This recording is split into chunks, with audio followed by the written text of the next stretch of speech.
Sir చాలా రోజుల తర్వాత కలిసాం. మనం ఒక ఎమ్మెల్యేగా అంతకుముందు ఎమ్మెల్యేగా చూసిన తర్వాత మళ్ళీ చాలా గ్యాప్ తర్వాత కలిసాం.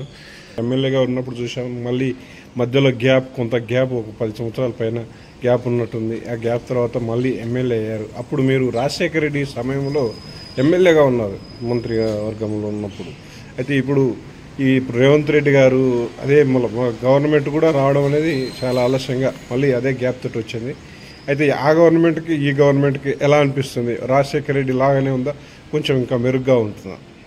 నేను డాక్టర్ వైఎస్ రాజశేఖర రెడ్డి హయాంలో ఎమ్మెల్యేగా పనిచేశాను. అప్పుడు కూడా చాలా మంచి స్కీమ్స్ ఉన్నాయి, అది కూడా స్వర్ణయుగం. ఇంకా దానికన్నా మెరుగ్గా ఇవాళ పెద్దలు రేవంత్ రెడ్డి గారు, గౌరవ ముఖ్యమంత్రి గారు రేవంత్ రెడ్డి గారు ఒక మంచి ఉత్సాహంతో, ఎంతోజియాజంతో ప్రజలకు మనం చేయాలి, ప్రజల హృదయాలు చిరస్థాయికి నిలిచిపోవాలి, మంచి మంచి స్కీములు పెట్టాలి. దానికి అనుగుణంగా ఇవాళ 6th గ్యారంటీ స్కీమ్ ఏదైతుందో ఆ స్కీములన్నీ కూడా అమల్లోకి వచ్చాయి. ఒకటి మహాలక్ష్మి తప్ప అన్నీ కూడా అమల్లో ఉన్నాయి, అది నడుస్తున్నాయి.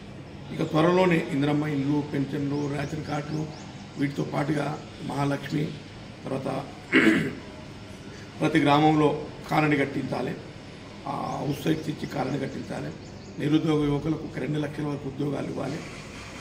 త్వరలోనే ఆగస్టు 15 లోపల రైతులకు రుణమాఫీ చేయాలని మంచి సంకల్పంతో పనిచేస్తూ ఉన్నారు. అంతకన్నా మెరుగ్గా డాక్టర్ వైఎస్ రాజశేఖర రెడ్డి గారి హయంలో ఏ రకంగా జరుగుతుందో దానికన్నా మెరుగ్గా గౌరవ ముఖ్యమంత్రి గారు పనిచేస్తూ ఉన్నారు. మేమంతా వారిని ఆదర్శంగా తీసుకుంటున్నాం. 24 గంటల్లో వారు నిద్రపోయేటప్పుడు తప్ప ఎప్పుడు చూసినా ప్రజల గురించి ఆలోచన చేస్తూ ఉన్నారు. అంతే నిన్నగాక మొన్న వర్షం వచ్చినప్పుడు రాత్రిపూటనే వర్షంలో కూడా సచివాలయానికి వెళ్ళి అక్కడి నుంచి ఎక్కడెక్కడ ఏం జరిగింది, ఎవరికి ఏం నష్టం జరిగింది అని వాకప్ చేసినటువంటి తొలి ముఖ్యమంత్రి. నాకు తెలిసి నేను దాదాపు 25 సంవత్సరాల నుంచి రాజకీయాల్లో ఉన్నా, ఏ ముఖ్యమంత్రి కూడా ఈ రకమైనటువంటి వెంటనే ప్రజలకు ఇబ్బంది కలగకుండా ప్రభుత్వ పరంగా తీసుకోవాల్సినటువంటి జాగ్రత్తలన్నీ కూడా తీసుకోవడం అనేది చాలా అరుదుగా ఉంటుంది. దాంట్లో ముఖ్యంగా పెద్దలు రేవంత్ రెడ్డి గారు వెంటనే స్పందించి ప్రభుత్వ సహాయ సహకారాలు అందించడం జరిగింది. ఇది ఒక ఉదాహరణ.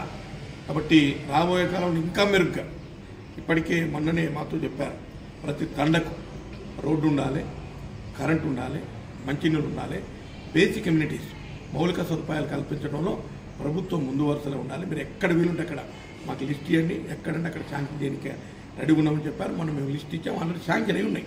చాలా రోడ్లు కానీ బ్రిడ్జెస్ కానీ ఇవన్నీ కూడా శాంక్షన్లో ఉన్నాయి. కోడ్ ఉంది కాబట్టి వచ్చే నెల 6వ తారీఖు నుంచి అన్నీ కూడా ఇంప్లిమెంటేషన్లో రెడీగా ఉంటాయి.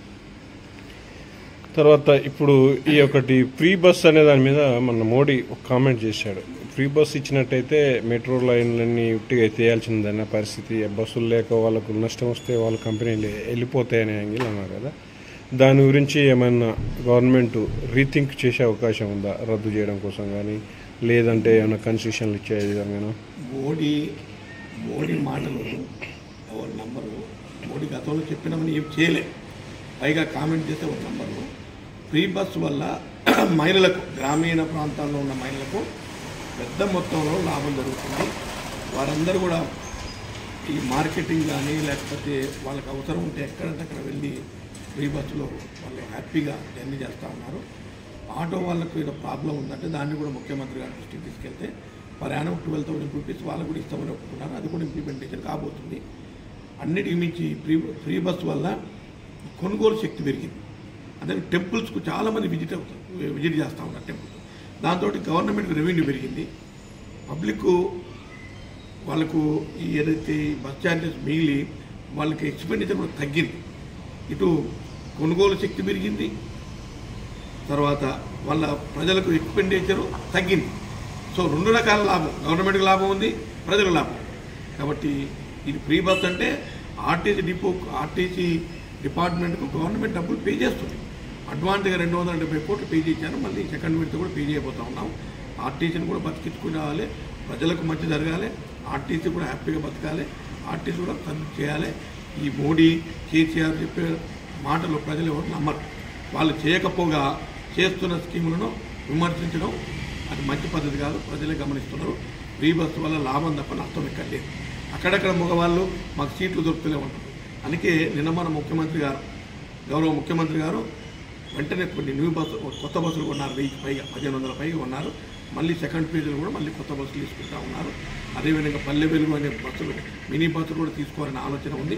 100% ప్రతి ఊరికి బస్సు వేయాలి, ప్రతి తెలంగాణ పౌరుడు బస్సులో ప్రయాణం చేయాలనేదే ప్రభుత్వం ఆలోచన. ఇంకోటి సార్, ఇప్పుడు ఈ మధ్య మన ఎలక్షన్స్కి ఈ ఎలక్షన్స్ డిఫరెన్స్ ఏంటంటే, మన ఎలక్షన్స్ పోయిన గవర్నమెంట్ మీద వ్యతిరేకత ఒకటి ఉండి స్కీమ్స్ ఒకటి బాగా ఉన్నాయనేది అట్రాక్ట్ అయ్యి ఓటేశారు.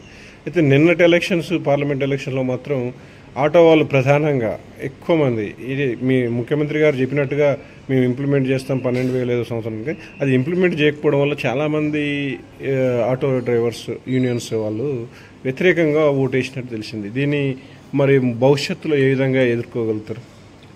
100% ఈ రాష్ట్ర ముఖ్యమంత్రి గౌరవనీయులు రేవంత్ రెడ్డి గారు ఇంప్లిమెంట్ చేస్తాం. ఇప్పుడు కూడా కోడ్ ఉంది.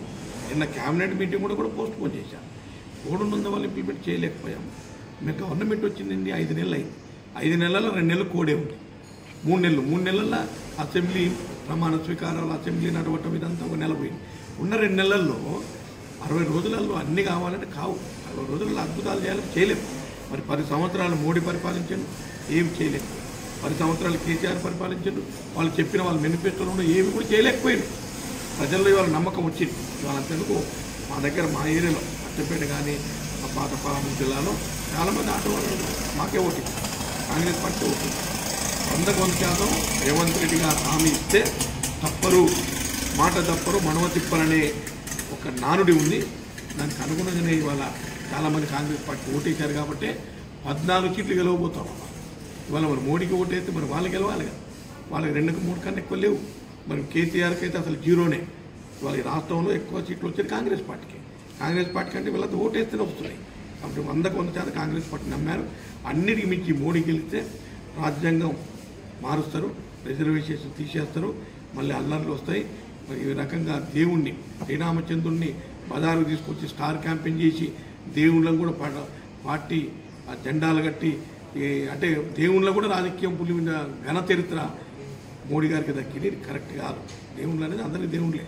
కాబట్టి దేవుళ్ళని కూడా వాడుకోవటంలో, శ్రీరామచంద్రుని కానీ ఆంజనేయ స్వామిని కానీ రాజకీయంగా వాడుకోవడంలో మోడీకి మించిన లేడు. కానీ ఇది ప్రజలు గమనించారు. 100% ఇవాళ వ్యతిరేకంగా ప్రజలు ఓటేశారు. నార్త్ ఇండియాలో బీజేపీ ప్రాబల్యం తగ్గింది. దానికి ఇక్కడ తగ్గింది కాబట్టి ఆయన సౌత్ ఇండియా మీద ఎక్కువ కాన్సన్ట్రేట్ చేశారు. ఈ సౌత్ ఇండియాలో పబ్లిక్ నార్త్ ఇండియా లాగా ఏది చెప్తారో దాని పరిస్థితులు ఉండరు. ఇక్కడ విద్యులు ఎక్కువ కాబట్టి ఇక్కడ ఆ ఫీలింగ్ తక్కువ కాబట్టి 100% ఇవాళ కాంగ్రెస్ పార్టీకే, అంటే ఇండియా కూటమికి 280 నుంచి 310 సీట్ల మధ్యన గెలవబోతా ఉన్నాం. రాబోయే ప్రభుత్వం కాంగ్రెస్ పార్టీ ప్రభుత్వం. 100% రాహుల్ గాంధీ గారు ప్రధానమంత్రి కాబోతా ఉన్నారు. సార్, ఇప్పుడు మీరు ప్రధానంగా మీరు ఇటీవల చాలా ఆపరేషన్స్ ఎమ్మెల్యే అయినాక కూడా చేశారు సక్సెస్ఫుల్గా. ఒక ఎమ్మెల్యే అయినాక చేయడం అనేది చాలా అరుదు. మీరు అయినా ఎమ్మెల్యే అయినా కూడా మీ డాక్టర్ వృత్తిని వదిలిపెట్టకుండా ఏదైనా ఎవరు ఇబ్బందులు ఉన్నా కూడా గవర్నమెంట్ వైద్యునిగా మీరు చాలా సర్వీస్ చేస్తున్నారు.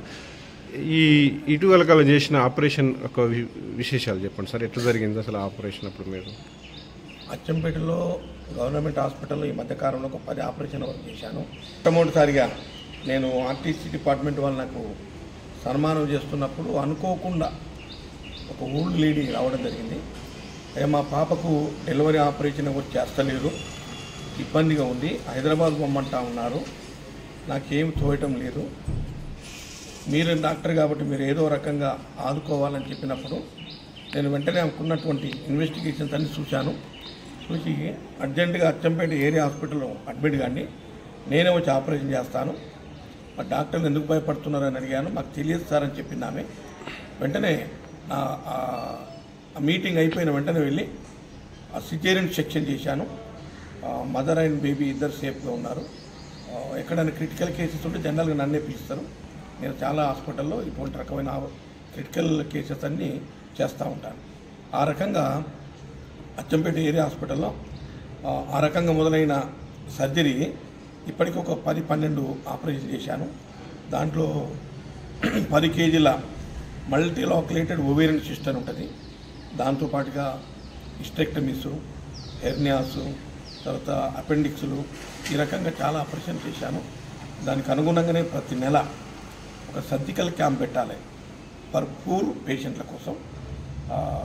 నా ప్రొఫెషన్ ఇది కాబట్టి గవర్నమెంట్ హాస్పిటల్ చేస్తే ఇటు గవర్నమెంట్కు మంచి పేరు వస్తుంది. అదేవిధంగా ఒక డాక్టర్ ఎమ్మెల్యేగా ఉంటే మాకు ఈ రకమైన సేవలు కూడా అందిస్తారు అనే భావన ప్రజల లోపల రావాలనే ఉద్దేశంతో ఈ జూన్ 5-6 తారీఖు నాడు ఒక సర్జికల్ క్యాంప్ పెడతా ఉన్నాం.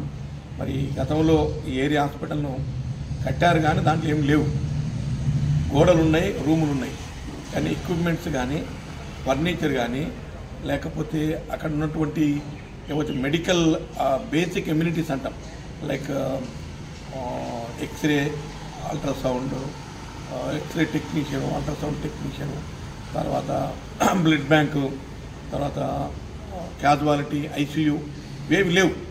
ఈ ఐసీయూని మననే గౌరవ ముఖ్యమంత్రి గారు రేవంత్ రెడ్డి గారు శాంక్షన్ ఇచ్చారు. అదేవిధంగా ఒకసారి మన గౌరవ హెల్త్ మినిస్టర్ గారు మన దామోదర్ రాజనరసింహ గారు వారు కూడా విజిట్ చేశారు. ఈ క్యాడర్ స్ట్రెంత్ని ఇస్తామని చెప్పారు.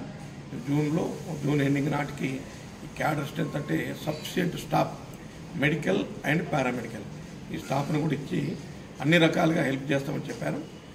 బ్లడ్ బ్యాంకును కూడా త్వరలో ఓపెన్ చేయబోతా ఉన్నాం. హైలీ డిపెండబుల్ గైనకాలజీ అండ్ ఆబ్స్టిక్స్ ఈ యూనిట్ని కూడా త్వరలో ఓపెన్ చేయబోతా ఉన్నాం. అదేవిధంగా మార్చురీ అసలు బాగాలేదు, దాన్ని కూడా కొత్త బిల్డింగ్ కట్టి ఏసీ పెట్టి తర్వాత ఫ్రీజర్, అక్కడ 2 ఫ్రీజర్ బాక్సులు పెట్టి అన్ని రకాలుగా ప్రజలకు అందుబాటులో తేవటమే నా లక్ష్యం యాజ్ ఎమ్మెల్యేగా, యాజ్ డాక్టర్గా. కాబట్టి ఇవన్నీ కూడా త్వరలో సమకూర్చబోతూ ఉన్నాం. మెడికల్గా నా దగ్గరికి ఎవరు వచ్చినా ఎక్కడ ఉన్న ట్రీట్మెంట్ ఏమిటి ఇస్తూ ఉన్నాం. ఇప్పుడు కూడా నేను మీటింగ్లో ఉన్నప్పుడు కూడా నాకు మొఖాల నొప్పులు అంటే అక్కడిదక్కడ చూసి ట్రీట్మెంట్ ఇవ్వడం జరుగుతుంది. ఆల్మోస్ట్ మొబైల్ క్లినిక్ లాగానే పనిచేస్తూ ఉన్నాం. ఇది మెడికల్కి సంబంధించింది. ఇంకా రాబోయే కాలంలో ఒక కాలేజ్ ఆఫ్ నర్సింగ్ దేవాలని, అదేవిధంగా ఇంకా 2-3 ఇవి ఉన్నాయి, కమ్యూనిటీ హెల్త్ సెంటర్స్ ఉన్నాయి. దాంట్లో కూడా ఈ క్యాడర్ స్ట్రెంత్, ఎక్విప్మెంట్స్, ఫర్నిచర్ ఇవన్నీ లేవు కాబట్టి వాటికి కూడా త్వరలోనే వాటిని కూడా అన్ని రకాలుగా అందుబాటులోకి తీసుకొచ్చి అక్కడ కూడా ఆపరేషన్స్ లైక్ అమరాబాద్ కానీ, ఉప్పునతలు కానీ, లింగాల కానీ ఈ 3 కూడా సిఎస్సి కమ్యూనిటీ హెల్త్ సెంటర్స్ వీటిని కూడా అప్గ్రేడ్ చేసి అన్ని రకాల వైద్య సదుపాయాలు అందించాలన్నదే ముఖ్యమంత్రి గారి లక్ష్యం. దానికి అనుగుణంగానే వాళ్ళు మేమందరం పనిచేస్తూ ఉన్నాం.